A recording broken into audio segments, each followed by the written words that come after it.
Hello there, and welcome back to War Thunder. Today I'm flying in the Bf-110 C-6, not just in Air RB, which will be the first clip, but also in Tanked RB. This is the sixth and final event reward vehicle that I want to present you from the ongoing Operation Heat. And what should I say, I really like it. Why? Because it hits like a truck. Yes, it does. And I absolutely love this. So the flight performance is okay, the weaponry is really great for certain situations, and there is nothing really to complain about this plane. So what is the weaponry like? Well, we have four 7.92 MG17s with 4,000 rounds centrally mounted on the fuselage, and they are really great. I love them. Yes, there are no 50 cals, but for light machine guns they are really great with the universal belt. And then we have a single 30mm MK101 that is hanging under the bottom of the fuselage, and yeah, it behaves like an MK103 with shots like these. Oh yeah, I love it. Aside from a rather useless 7.92mm backgunner, the plane has no further armament, so no bombs and no rockets. Yet, I want to present you later on this plane in ground RB as well. So, let's talk about the MK101, which is the names giver of the video, Ground Striking 101.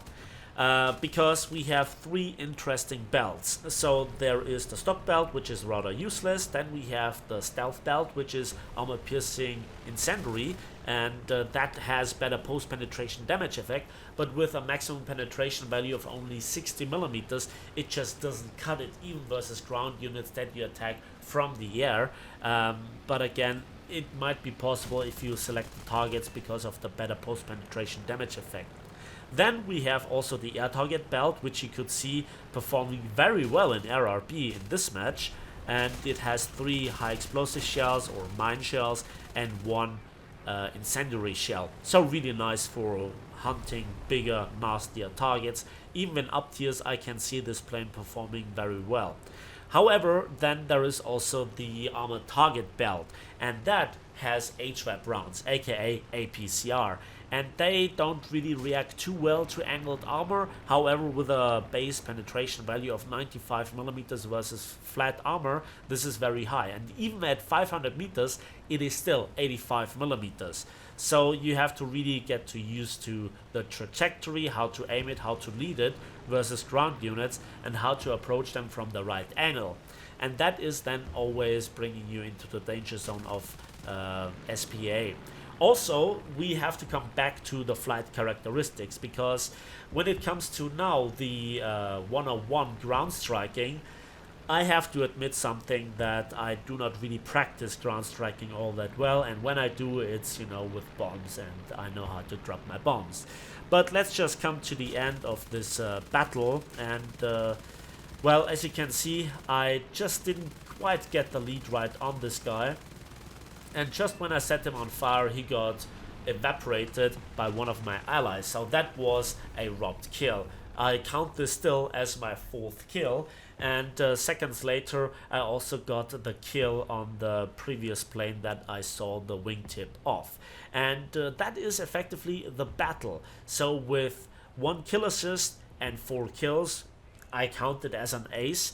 I would say let's have a quick look at the post-battle results, and yeah, that's almost 100,000 silver lines and nearly 10,000 RP, so the income is really nice. Talking about income, I think that this is also a pretty nice premium for this battle rating. So the RP and silver line modifiers are 1.24 and 2.0 times 2.0 respectively. So this is quite a bit off from the very best tanks and planes, or specifically planes that there are in terms of pure income.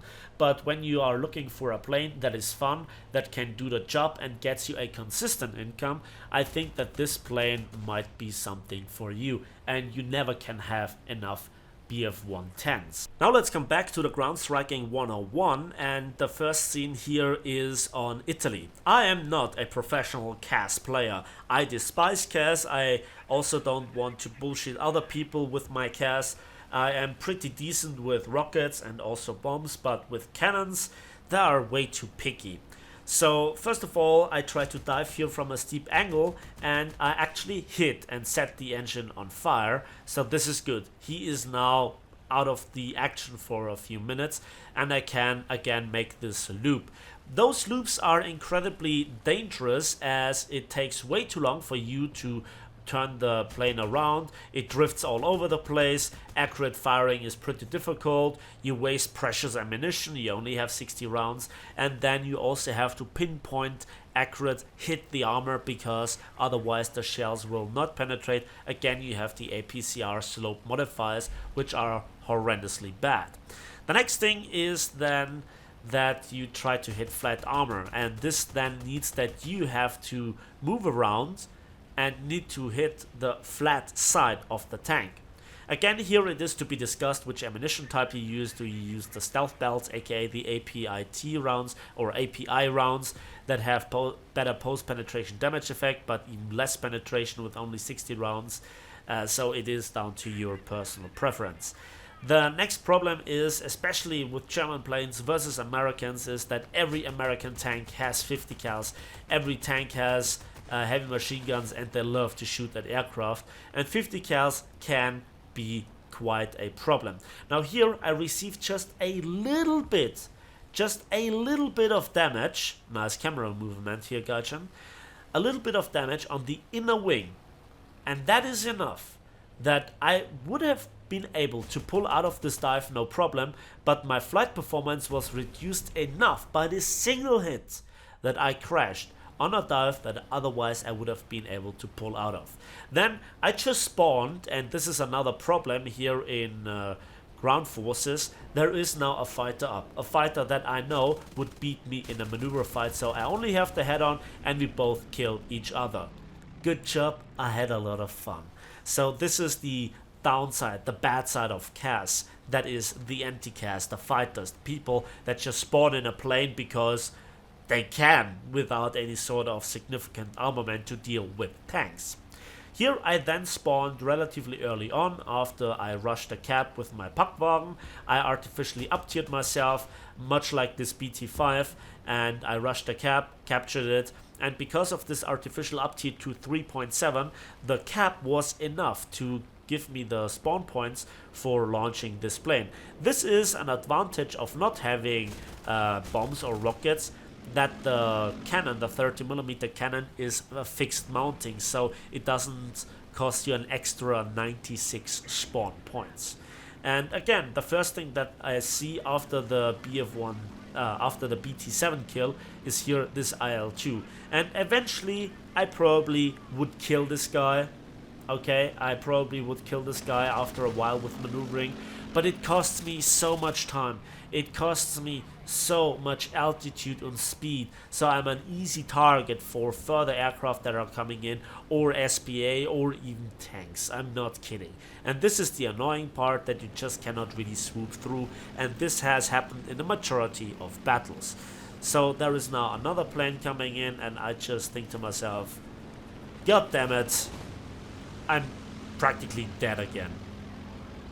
Now here I had a bit of better situational awareness than the IL-2, which now skillfully crashes, and now my flight performance is absolutely ruined. The plane doesn't want to turn, the plane doesn't want to roll, my engines are overheating. By the way, manual engine control is mandatory after a while, and so I just go for the last hurrah into the enemy SPA, and again I try to kill this guy, but watch.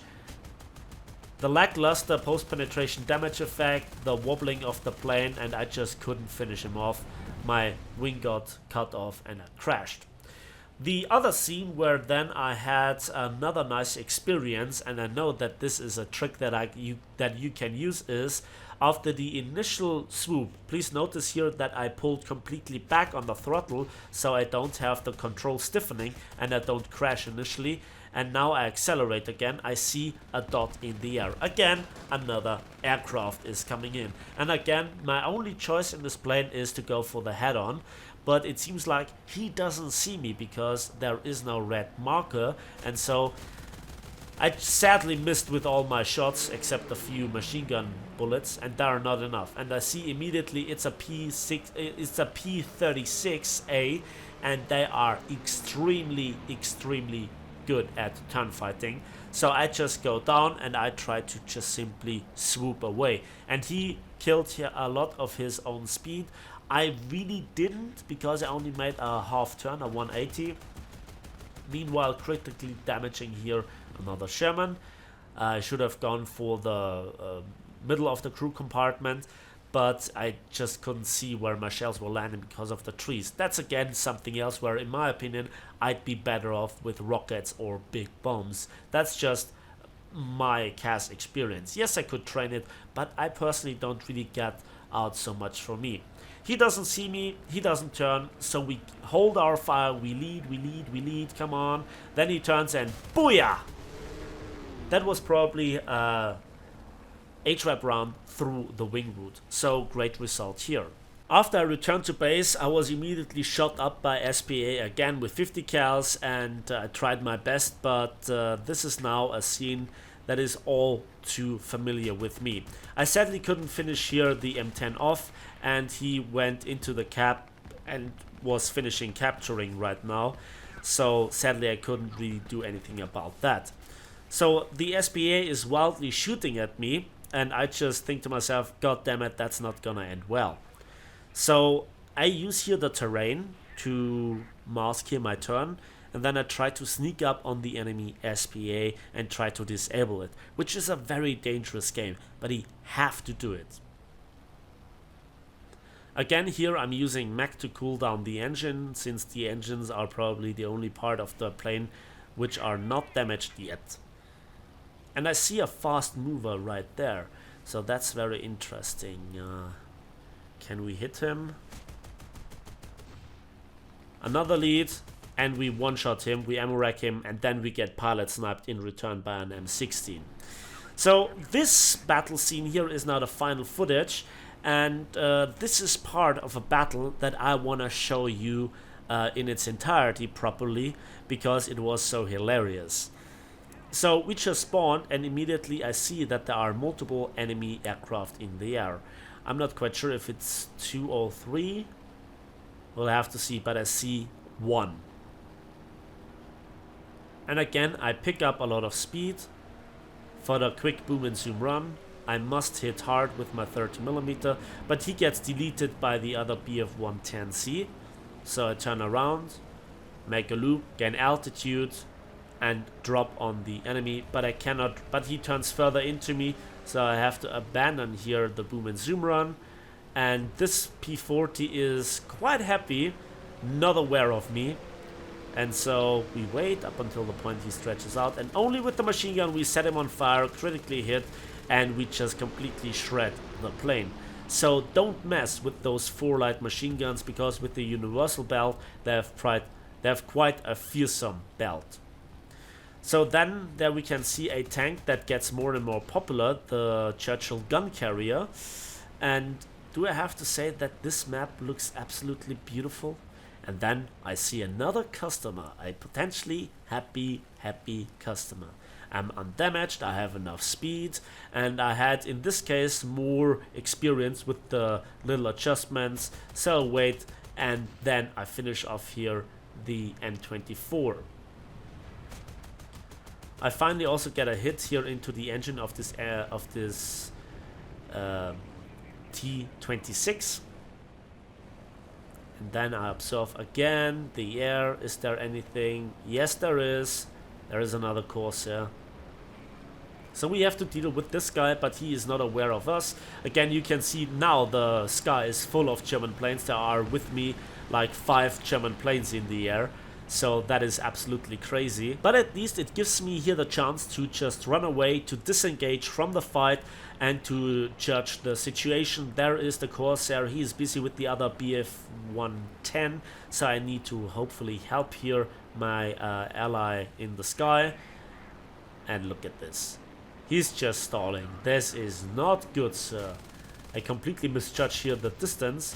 I adjust here, and we get a good hit in.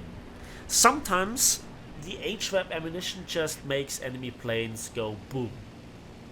That's just how it is.